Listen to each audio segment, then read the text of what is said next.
Hello all, I'm Marin. Welcome to another reading vlog. In 2026, I have set myself a goal to read 65% of the books that I purchased in 2025 and did not yet read, and I am using this vlog series as a way to help me achieve that goal. So I will go ahead and link the first vlog I did in this series up in the cards. In that vlog, I read Bride by Allie Hazelwood, Divine Might by Natalie Haynes, and Wakenhurst by Michelle Paver. And I chose those three books by pulling them out of this TBR jar. However, for this round, I am going to do things slightly differently because I was looking at my Libby holds list and I have a number of books on that holds list that I meant to read in 2025 and did not get to, and several of them are books that I actually do physically own. My library has put a cap on the number of holds that you can have due to budget issues, so I want to go ahead and knock a couple of these off during this week-long reading vlog. So I have created a spinner wheel, which you are looking at right here on the screen, and I am going to be spinning this wheel 2 times in this vlog and reading 2 books off of my Libby holds. The third book will come from the TBR jar. So that is how this round is going to work. We're gonna go ahead and spin for the first book for this vlog and we're gonna see what it's going to be. So here we go.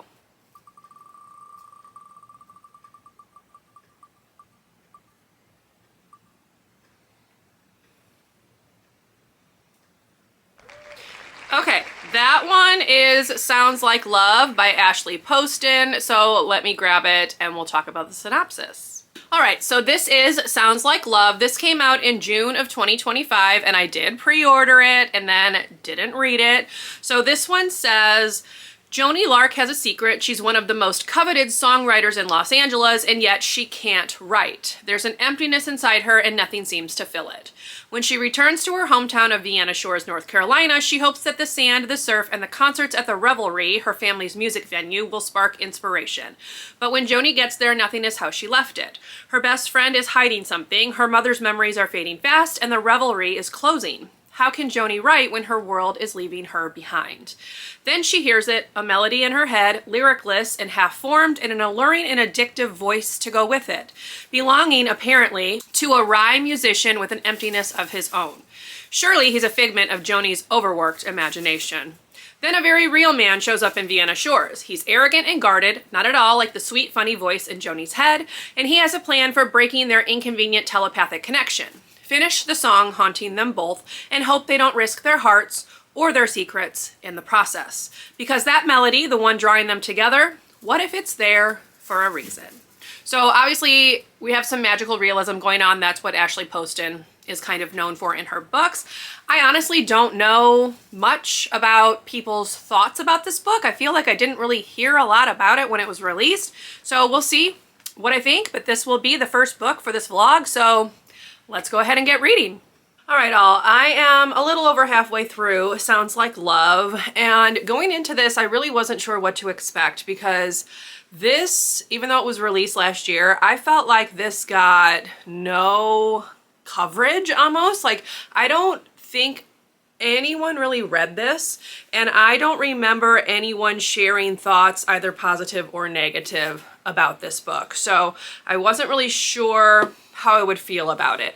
I have had 1 hit and 1 miss from Ashley Poston. I gave The 7-Year Slip 5 stars, and I only gave 2 stars to A Novel Love Story. I really did not like that one. So this one, I just wasn't really sure how this one would work, but so far I am enjoying this. This is definitely reminding me a bit of like Emily Henry in terms of issues that the characters are both going through. We have some family drama, so it's not a romance in the truest sense of the word. Like at this point, the main 2 characters have only kissed, and even though they both feel an attraction to each other, Jo, as she goes by, her name is Joni, but she goes by Jo, she is not willing to go any further in a relationship with Sebastian, who she calls Sasha. So this is magical realism, just like all the other Ashley Poston books.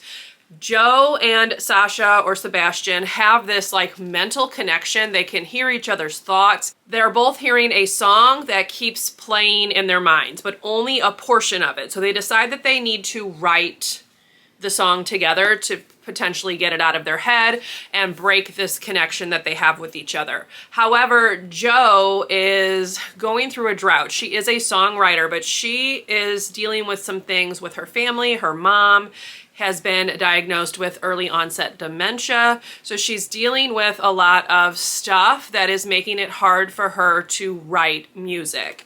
And Sasha or Sebastian is working on a comeback. He was part of a boy band like back in the past, and he wants this song to kind of be his ticket back into stardom or the music scene. So that's kind of the setup of this. So they're both dealing with some like personal things, and they both have some issues going on with their family as well. So I would say that's kind of the overall summary of what we've done so far. And there's also the reappearance of Joe's former boyfriend. So that's kind of popped up in here. But yes, so far I'm enjoying it. I wouldn't say that it's fantastic, but it's definitely engaging enough. And I am very curious to see how it's all going to play out in the second half of the book. So I'm hoping that I can finish this today, give you full thoughts then, but so far it's going well. So I'm kind of surprised that I haven't heard more people talking about this, but then again, the ending could change things, so we will just see what happens. All right, all, I have finished Sounds Like Love, and I really liked this one. I am surprised this is not getting as much hype as the 7-Year Slip, because to me they are very similar in tone. They're both dealing with some heavier topics. As I already mentioned, it was reminding me a lot of like an Emily Henry book, and the romance between the two main characters was really well done, I feel like, and it had good banter, some laugh out loud funny moments. The magical realism element here is that the two characters, Joni and Sebastian, who she calls Sasha, or that is his nickname, Sasha, they can talk telepathically and they can hear each other's thoughts. So that's the magical realism element. She always has one of those in her books. But I really liked this. I felt like it handles some really heavy topics really well. There is a portion towards the end that made me tear up when Joni is talking about her mom and her mom's dementia diagnosis, and I just really enjoyed this a lot. So I would highly recommend this. I also thought the audiobook was very well narrated. We are only hearing from Joni's POV. This is not multiple POV. So we only have Joni's thoughts, but because Sebastian is in her head, you're getting his thoughts by proxy almost. So yes, I highly enjoyed this.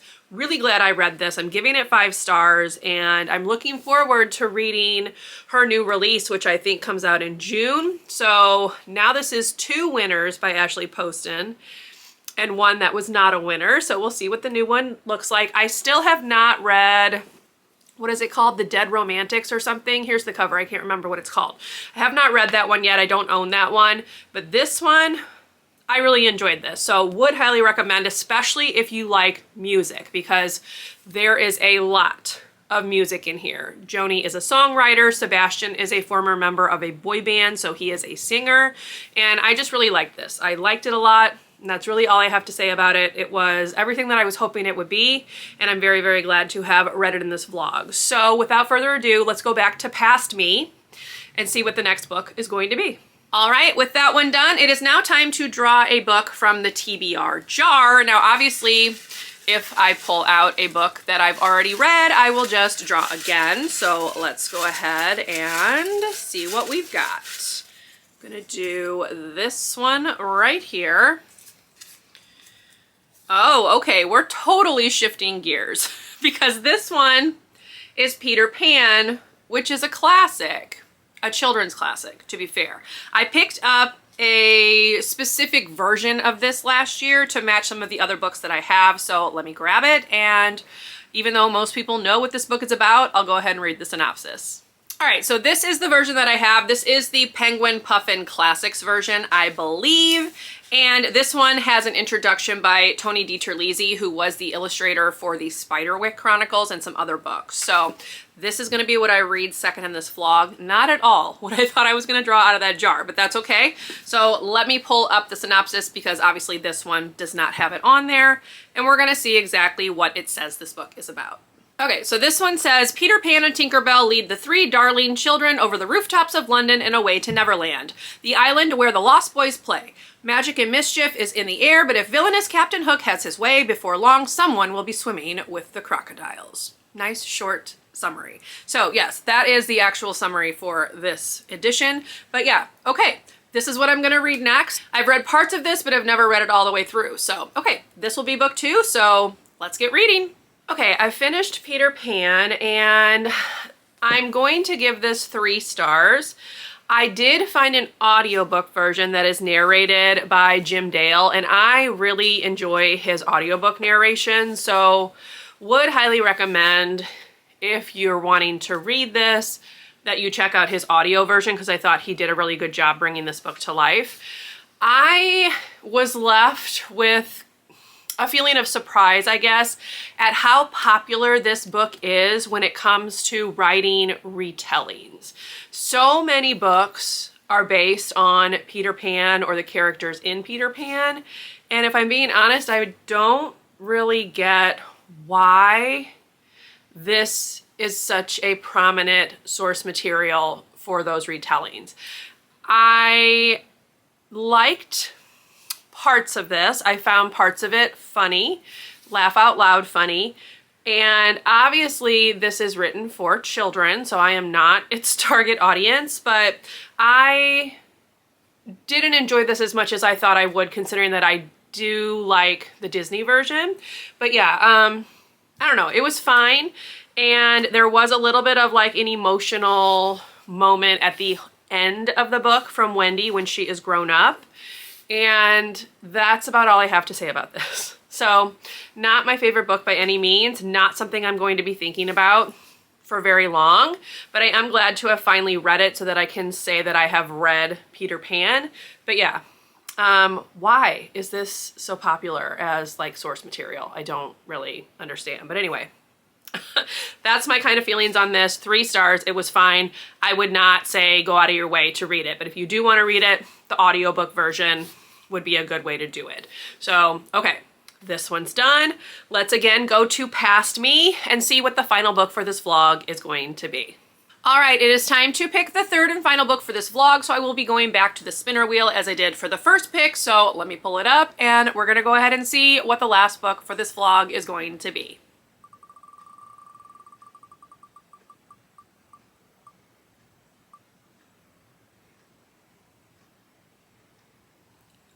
Okay, this one is The Night and the Moth by Rachel Gillig. So I have not actually read the Shepherd King duology yet. I own them, but haven't gotten to them. So I guess this is gonna be my first foray into Rachel Gillig. Let me grab the book and we'll read the synopsis. All right, so this is the version that I have. It is like a special edition or something. I think it maybe came from Target. I honestly cannot remember, but I'm gonna go ahead and read the synopsis right here on the inside front cover. So this one says, Sybil Delling has spent 9 years dreaming of having no dreams at all. Like the other foundling girls who traded a decade of service for a home in the great cathedral, Sybil is a diviner. In her dreams, she receives visions from 6 unearthly figures known as the Omens. From them, she can predict terrible things before they occur, and lords and common folk alike travel across the Stonewater Kingdom's windswept moors and craggy mountains to learn their futures by her dreams.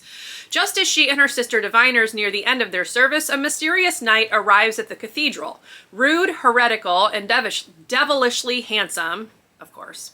The knight, Roderick, has no respect for Sybil's visions, but when Sybil's fellow diviners begin to vanish one by one, she has no choice but to seek his help in finding them. For the world outside the cathedral's cloister is wrought with peril. Only the gods have the answer she is seeking, and as much as she'd rather avoid Roderick's dark eyes and sharp tongue, only a heretic can defeat a god. So that's the book. It has a really pretty map on the inside front cover. So I know that some people have really enjoyed this. I know that it was nominated in the Goodreads Choice Awards for the Romantasy category, but I've also seen that some people have not really liked it. So I will be very curious to see where I fall, but this will be the final book for this vlog. So without further ado, let me get reading. All right, all. I have actually finished The Night and the Moth. I read it over the course of 2 days and just forgot to do a midway point update, so apologies. I am going to give this one 4 stars. I quite enjoyed this. There was a character who is a gargoyle who would say things that were really funny because he would try to use like your typical idioms or whatever, and he'd always get them wrong. And then our main character, Sybil, would correct him. And so that was kind of like a running banter. I really enjoyed that. And speaking of banter, there is great banter between Sybil and Rory, who are the 2 main characters. And I really liked watching their relationship grow. There is a twist at the end, which obviously sets up book 2. This is a duology. Book 2 will be out later this year, and I am going to read it. And overall, I just thought this was a solid romantasy. There was some interesting world building. There was a bit of a quest, which I always enjoy reading, and I liked this one. So definitely am glad I finally gave this one a read. I don't know when I would have gotten to it otherwise had it not come up on the spinner wheel, but yes, I probably should have read this when it came out because it really was worth the read in my opinion. But the audiobook is very well done. I enjoyed it a lot. So this one gets a good rating, 4 stars, and I would recommend. That being said, I have seen that people have not necessarily liked this one. I don't know what their complaints are about it necessarily, but for me, the banter and the romance worked. And again, I liked the world itself. I found it very interesting and unique. There is a map on the inside front cover, which I will show you. So there you go. So I didn't really reference it at all, but you can see where they were all traveling to. And as I said, there were some twists, so a little bit of a mystery element, but overall I really actually just liked the quest aspect because Sybil and Rory and some others are going around to find these omens, is what they call them. And these omens play a role in the kingdom's religion, I guess, for lack of a better word. So I did really enjoy that. There were some riddles and things they had to figure out, and I thought that the action scenes were well written. So yeah, I don't really have any complaints about this. Would recommend. This was a good way to end off this vlog, and that now means I have 3 more books checked off my TBR list from 2025. So very happy about that, and looking forward to seeing how this is going to end because of the twist at the end of this one. So yes. Also, this one has a frame. So I'm actually using this for a buzz cover prompt later in the year because it is to read a book with like a frame on the cover. And this one does have that. Again, this like pink edition was the Target exclusive edition, but I don't see that anything additional was added. It's just different artwork, cover work, whatever. So you're not missing anything. There's nothing additional added to the book itself. But yes, I enjoyed this. Glad I gave it a read. And that is going to close out this week's vlog. So I hope you enjoyed. If you did, please leave me a thumbs up. Consider subscribing to my channel if you would like to see more from me. If you made it to the end of the video and would like to leave an emoji to show you were here, you can leave a castle emoji in honor of The Night and the Moth. And I will see you in my next video. Bye, everyone.